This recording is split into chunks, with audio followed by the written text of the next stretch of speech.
Muy buenas tardes. Qué lindo ver la foto de la Biblia girando, porque de alguna manera es simbólica en el sentido de que estamos tratando de encontrar el mensaje de Dios, ¿ah? en toda la Biblia. Bueno, en estos días estamos parados en un mismo lugar. Estamos en el Antiguo Testamento, estamos en el primer libro de Samuel.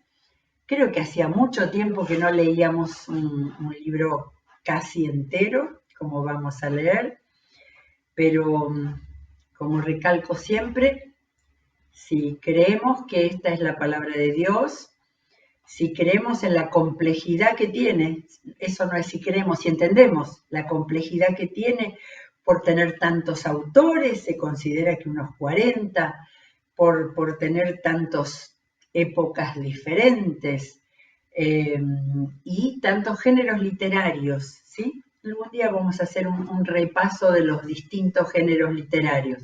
Ahora estamos en la narrativa, donde es tan importante, donde, a ver, quizás es la más fácil de leer, pero también es muy importante porque estamos viendo ahí a Dios hablando, dirigiendo, y me remito a esa frase tan común que decimos y creemos en este tiempo, que es que Dios tiene el control, ¿sí? Lo decimos mucho, lo decimos cuando las situaciones personales o del país o del mundo entero son tan difíciles y tan terribles, nos recordamos que Dios tiene el control. Ahora, lo que el Señor dejó en toda la parte narrativa de la Biblia, donde nos muestra Él hablando, en este caso con un profeta muy importante, pero hablando Él, dirigiendo, indicando, permitiendo, ¿sí? Cuando vemos al Señor permitiendo que Saúl fuera el primer rey, aunque no era el mejor, pero quizás ahora que vamos, no, todavía hay mucho de Saúl, no lo terminamos todavía de su vida, pero dejando que se muestren las vicisitudes y las alternativas de un hombre, ¿sí? Que está cerca de Dios, que cree en Dios, claro que cree, súper religioso, pero que le dice a Samuel, tu Dios, ¿sí? Y nosotros que desde ser cristianos entendemos lo que significa mi Dios, lo que significa tener una relación personal con Dios, mirar a este hombre y mirar todas las circunstancias de ese tiempo, me parece que nos tiene que hablar muy especialmente. Así que gracias al Señor por toda la parte narrativa que nos enseña tantas cosas y además para nosotros y para este tiempo nos ayuda a ver la mirada del Señor que está siempre, que no se le escapa nada, que al final se hace lo que Él había dicho, lo que él sabía de antemano, y que vamos encontrando su obrar como trasfondo de cada página que damos vuelta de la Biblia, acá en Primera de Samuel. Bueno, llegamos hoy a dos capítulos muy importantes, muy fuertes también. Así que vamos a leer el capítulo 16. Creo que terminamos completamente con ese cierre del capítulo 15, donde Samuel actúa en esta último mandato que desde el profeta sale para Saúl, de cumplir lo que Dios había pedido del exterminio de los amalecitas, y ahora cambia completamente la acción. 16:1 dice nuevamente, el Señor le dijo a Samuel, ¿cuánto tiempo vas a quedarte llorando por Saúl si ya lo he rechazado como rey de Israel? Las últimas palabras del capítulo 15 fue, Samuel no volvió a ver a Saúl, sino que hizo duelo por él. Y acá aparece el Señor sacudiéndolo, diciendo, ¿cuánto tiempo vas a quedarte llorando por Saúl si ya lo he rechazado como rey de Israel? La soberanía del Señor es algo que especialmente los cristianos, no tenemos que olvidar nunca. Bien, voy a enviarte a Belén. Miren desde dónde en el Antiguo Testamento aparece Belén, a la casa de Isaí, pues he escogido como rey a uno de sus hijos. La absoluta precisión de la voluntad del Señor. ¿Y cómo voy a ir?, respondió Samuel. Si Saúl llega a enterarse, me matará. Lleva una ternera, dijo el Señor, y diles que vas a ofrecerle al Señor un sacrificio. Invita a Isaí al sacrificio y entonces te explicaré lo que debes hacer, pues ungirás para mi servicio a quien yo te diga. El mismo Señor que capítulos antes decía que sea lo que ellos quieran, ahora el Señor dice, ahora tomo la dirección, y podemos agregar porque conocemos la historia, porque yo sé que es lo mejor para este pueblo, para todo, hasta el final de los tiempos. Muy bien. Samuel hizo lo que le mandó el Señor, yo agregaría como siempre, ¿no? Pero cuando llegó a Belén, los ancianos del pueblo lo recibieron con mucho temor. Estos detalles, ¿no? Hasta las movidas de lo que significa que el profeta llegara a un lugar donde evidentemente no iba, y Belén está mucho más al sur, de Judá, ya salió de Benjamín. Samuel se movió en Benjamín, que era la tierra de Saúl, ¿no? Dije Samuel. Samuel se movió en Benjamín y ahora bajó a Judá. El Señor lo manda a un lugar donde él no acostumbraba a andar. Y los ancianos, enseguida aparecen esas culpas, ¿no? ¿Vienes en son de paz?, le preguntaron. Claro que sí, he venido a ofrecerle al Señor un sacrificio. Purifíquense y vengan conmigo para tomar parte de él. Entonces Samuel purificó a Isaí y a sus hijos y los invitó al sacrificio. Cuando llegaron, Samuel se fijó en Eliab y pensó, sin duda que este es el ungido del Señor. Pero el Señor le dijo a Samuel, no te dejes impresionar por su apariencia ni por su estatura, pues yo lo he rechazado. La gente se fija en las apariencias, pero yo me fijo en el corazón. ¿Suena esto a nuestros oídos? Cuando el Señor eligió a Saúl, él sabía que iba a ser aceptado porque la gente se fija en las apariencias. Y acá Dios está estableciendo su pensamiento. Yo me fijo en el corazón.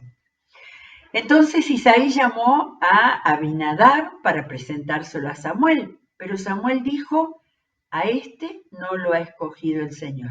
Samuel ya había aprendido, miren que era viejo, pero todavía seguía aprendiendo del Señor a esperar revelación, que el Señor le revelara, porque acá no se escucha diciendo el Señor, no. Él ya recibía la revelación y sabía que el Señor no elegía eso. Se dan cuenta, muchos conocerán con todos los detalles este pasaje, pero cada lectura de la palabra detenida y pensando en nosotros y en la palabra que nos mira a nosotros, acá aprendemos relación con el Señor. Luego se presentó a Sama y Samuel repitió, tampoco a este lo ha elegido. Isaí le presentó a 7 de sus hijos, o sea que ya el cronista de esto no quiso seguir nombrando todos los nombres de los hijos vimos hasta Sama. Miren, tengo acá un cuadrito en mi Biblia que dice que faltaban Natanael, Radai, Osón, y también en Crónicas, donde están las genealogías completas, en Crónicas hay otros hijos más de David. Tenía un montón, de los que eran los hermanos. Isaí le presentó a 7 y Samuel le dijo, el Señor no ha escogido a ninguno de ellos. ¿Son estos todos tus hijos? Queda el más pequeño, respondió Isaí, pero está cuidando el rebaño. Siempre el elegido está cuidando el rebaño, el anterior también. Manda a buscarlo, insistió Samuel, que no podemos continuar hasta que él llegue. Nota al pie qué obediencia del Señor tenía Samuel. No se animaba a nada sabiendo que el Señor estaba ahí, de decidir él por su cuenta o de suponer por su cuenta, con la sabiduría de profeta extraordinario que tenía. Isaí mandó a buscarlo y se lo trajeron. Era buen mozo, trigueño y de buena presencia. No sería tan alto como Saúl, si no lo diría, pero sí que era buen mozo, trigueño, morochito y de buena presencia. El Señor le dijo a Samuel, este es, levántate y úngelo. Me imagino el corazón de Samuel al saber que ahí va a la precisa. Bueno, acá tengo que leer con dificultad porque me resulta tan emocionante este versículo 13. Estamos en 1 de Samuel 16:13. Samuel tomó el cuerno de aceite y ungió al joven en presencia de sus hermanos. Otro tema que el cronista lo pone en presencia de sus hermanos. Ahí había movida del Señor en el elegido y había movida del Señor, no del Señor, de la humanidad, de la carnalidad de esos hermanos que no habían sido elegidos. No se olviden que estaban delante de Samuel y ellos sabían la importancia de Samuel. Samuel tomó el cuerno de aceite y ungió al joven en presencia de sus hermanos. Todavía no dice el nombre. Entonces el Espíritu del Señor vino con poder sobre David. Primera vez que está mencionado David en el Antiguo Testamento, en el relato del Antiguo Testamento. Y desde ese día estuvo con él. Esta frase es clave, es clave. El año pasado o antes, alguno de los años de abrir la Biblia, nosotros vimos una serie que era ¿Por qué Dios amó tanto a David? ¿Sí? Teniendo en cuenta la vida que tuvo, sus errores, sus caídas, ¿por qué Dios amó tanto? Pero es que acá está la clave, y en ese momento no la leímos, lo buscamos más adelante, buscamos los salmos, el amor que David mostraba al Señor, pero la clave está acá. El Espíritu del Señor vino con poder sobre David, y desde ese día estuvo con él. Luego Samuel regresó a Ramá, subió nuevamente a su lugar. El Espíritu del Señor, acá cambia completamente el relato de esa escena. Versículo 14, el Espíritu del Señor se apartó de Saúl. Y en su lugar el Señor le envió un espíritu maligno para que lo atormentara. Eso era muy común de explicar cuando había desazón, depresión, inquietud, todas esas cosas que pasan a los seres humanos y especialmente cuando no se hace la voluntad de Dios. Sus servidores le dijeron, como usted se dará cuenta, un espíritu maligno de parte de Dios lo está atormentando. Punto.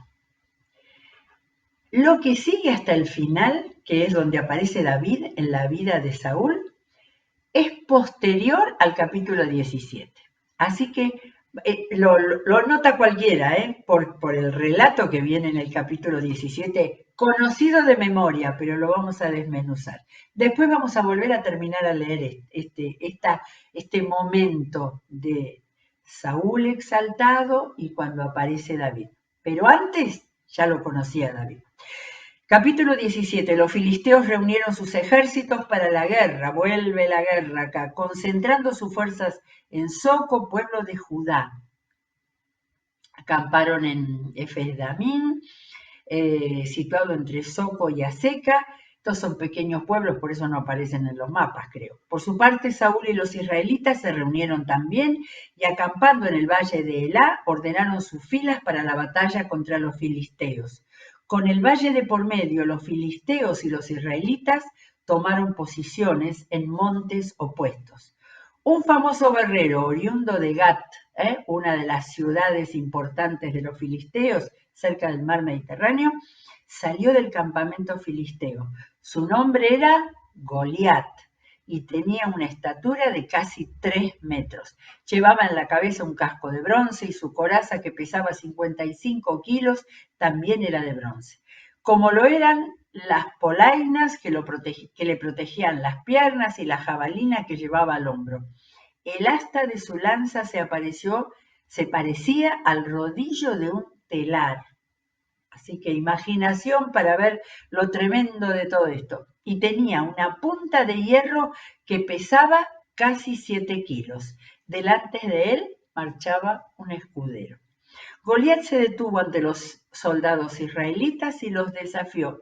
¿Para qué están ordenando sus filas para la batalla? ¿No soy yo un filisteo? ¿Y no están ustedes al servicio de Saúl? ¿Por qué no escogen a alguien que se me enfrente? Si es capaz de hacerme frente y matarme, nosotros les serviremos a ustedes. Pero si yo lo venzo y lo mato, ustedes serán nuestros esclavos y nos servirán. Qué seguro estaba este grandote.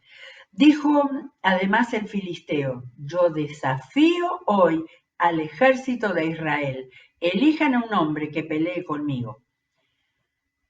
Al oír lo que les decía el filisteo, Saúl y todos los israelitas se consternaron y tuvieron mucho miedo. ¿Cómo trabajaba el miedo en las batallas? Supongo que siempre es así.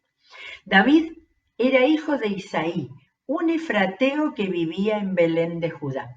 Ven cómo la construcción de este libro de Samuel y los libros históricos también del Antiguo Testamento ha sido la unión de distintos documentos escritos por los contemporáneos y luego un compilador lo armó, ¿sí?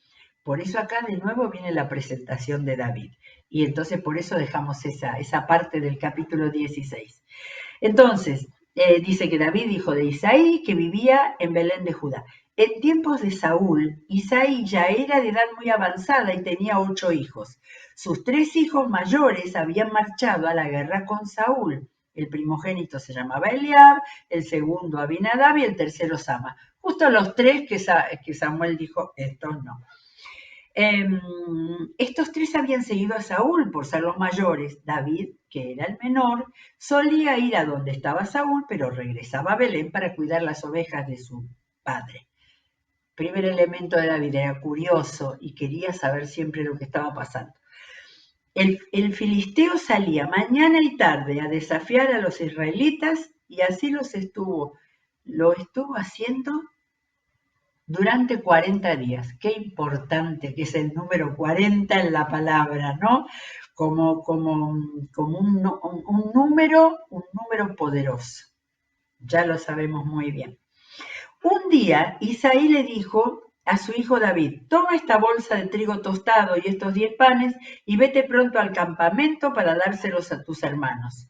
Lleva también estos 3 quesos para el jefe del batallón. Averigua cómo les va a tus hermanos y tráeme una prueba de que ellos están bien. Los encontrarás en el valle de Elá con Saúl y todos los soldados israelitas peleando contra los filisteos. David cumplió con las instrucciones de Isaí. Se levantó muy de mañana y después de encargarle el rebaño a un pastor, tomó las provisiones y se puso en camino.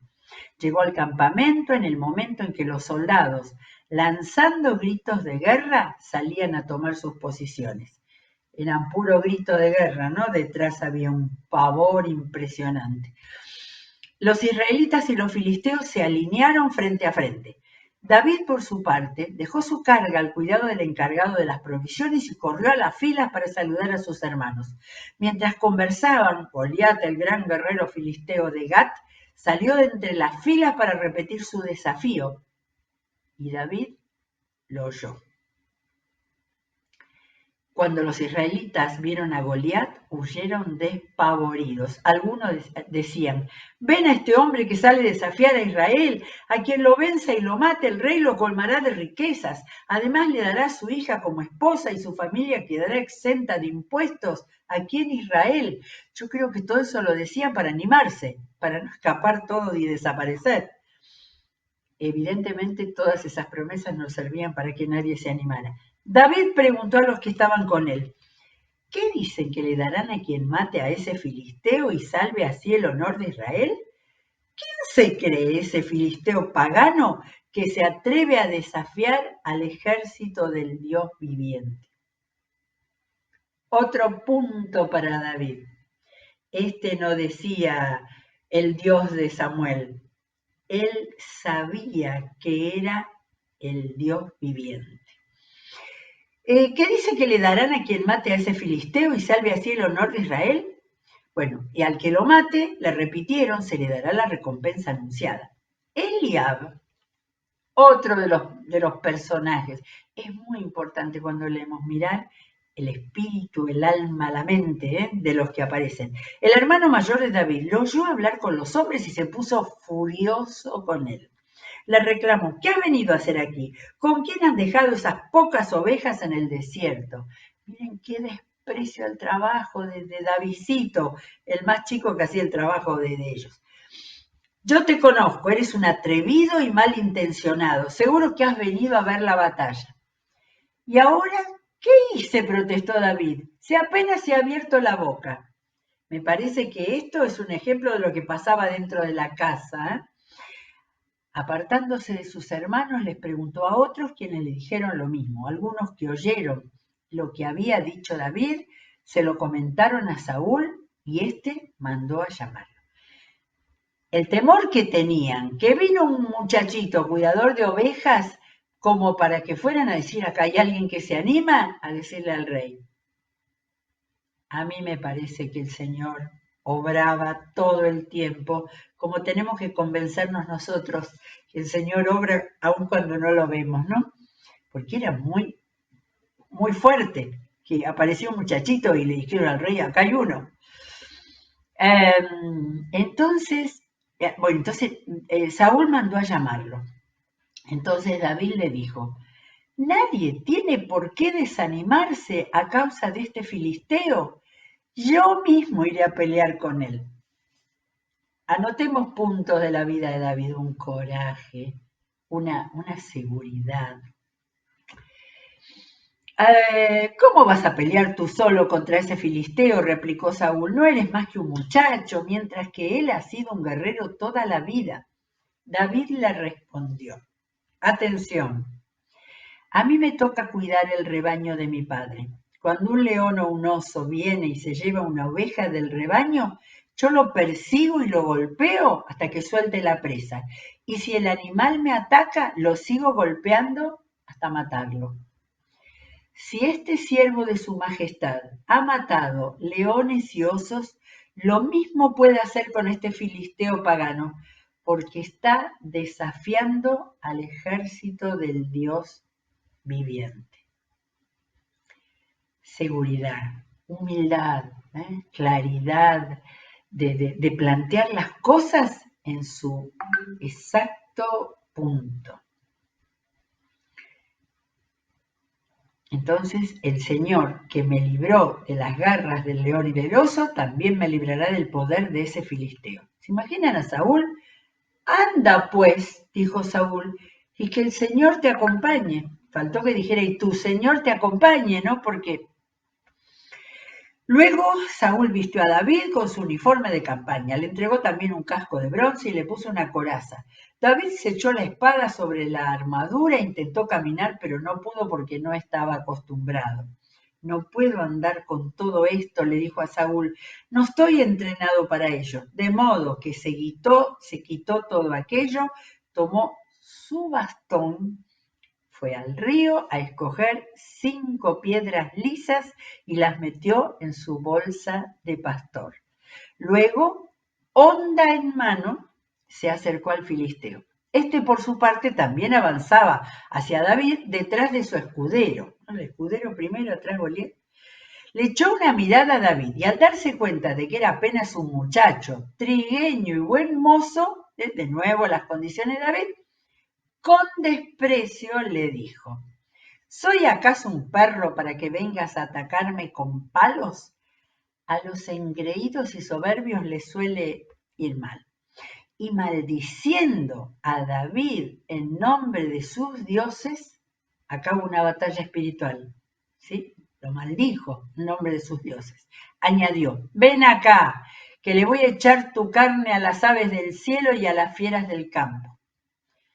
David le contestó, tú vienes contra mí con espada, lanza y jabalina, pero yo vengo a ti en el nombre del Señor Todopoderoso, el Dios de los ejércitos de Israel, a los cuales has desafiado. Ni a su coraje, ni a su valentía, ni a su ímpetu de joven, no era ninguna de esas las razones. Las razones eran en nombre de quién él iba a luchar. Tomemos nota para la vida cristiana de hoy.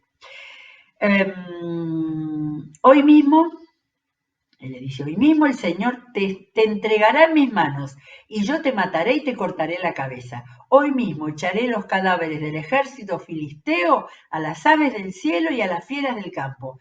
Y todo el mundo sabrá que hay un Dios en Israel. Palabra profética de quien tenía el Espíritu del Señor.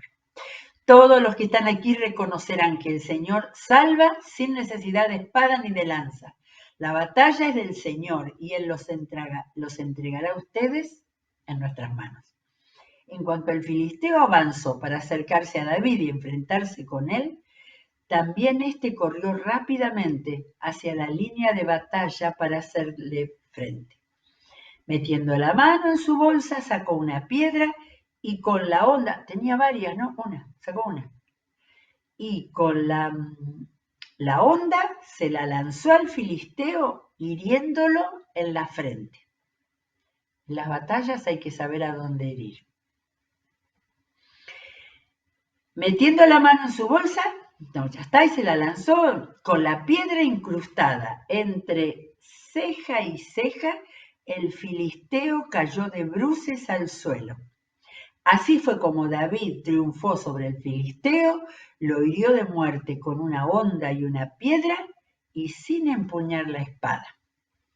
Luego corrió donde estaba el filisteo, le quitó la espada y, desenvainándola, lo remató con ella y le cortó la cabeza. Cuando los filisteos vieron que su héroe había muerto, salieron corriendo. Entonces los soldados de Israel y de Judá, dando gritos de guerra, se lanzaron contra ellos y los persiguieron hasta la entrada de Gat, hasta la ciudad de donde era el filisteo, y y hasta las puertas de Crom. Todo el camino, desde Salarayim y hasta Gat y Crom, quedó regado de cadáveres de filisteos. Cuando los israelitas dejaron de perseguir a los filisteos, regresaron para saquearles el campamento.